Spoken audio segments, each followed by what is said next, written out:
সোনা সাহা ও প্রতীক সেনের বিয়ে কেনাকাটা শুরু। বিস্তারিত জানতে ভিডিওটি দেখুন। সোনা সাহা প্রতীক সেনকে ঘিরে নতুন আলোচনা শুরু হয়েছে টলিপাড়ায়। সম্প্রতি প্রতীক সেনের সোশ্যাল মিডিয়ায় একটি ছবি নজর কেড়েছে, যেখানে দেখা যাচ্ছে সোনার হাতে ফুলের তোড়া ও একটি অ্যাওয়ার্ড তুলে দিচ্ছেন প্রতীক। ছবিটি প্রকাশ্যে আসতেই ভক্তদের মধ্যে বাড়ে আগ্রহ। অনেকেই এটিকে তাদের আসন্ন জীবনের নতুন অধ্যায়ের ইঙ্গিত বলেই দেখছেন। এই ছবি নিজের সোশ্যাল মিডিয়ায় শেয়ার করে সোনা একটি আবেগঘন ক্যাপশন লেখেন। সেখানে তিনি জানান, অল্প সময়ের মধ্যেই জীবনে অনেকটা পথ এগিয়ে এসেছে বলে তার মনে হচ্ছে।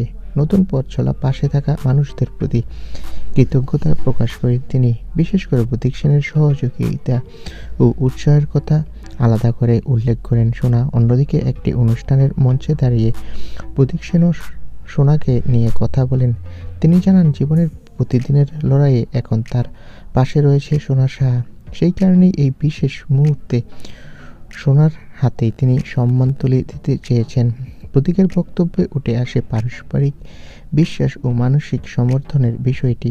এইসব ঘটনার পর থেকেই টলিপাড়ায় আলোচনা শুরু হয়েছে। সোনা সাহা ও প্রতীক সেনের বিয়ে কি খুব কাছেই? শোনা যাচ্ছে তাদের বিয়ের প্রস্তুতি শুরু হয়ে গেছে এবং কেনাকাটাও নাকি ইতোমধ্যে শুরু হয়েছে। যদিও এ বিষয়ে দুজনের তরফ থেকে এখনও আনুষ্ঠানিক ঘোষণা আসেনি। সব মিলিয়ে বলা যায়, সম্পর্কের নতুন ধাপে পা রাখতে চলেছে সোনা সাহা ও প্রতীক সেন। বিয়ে সামনে রেখে কেনাকাটা শুরুর খবরে ভক্তদের কৌতূহল এখন তুঙ্গে।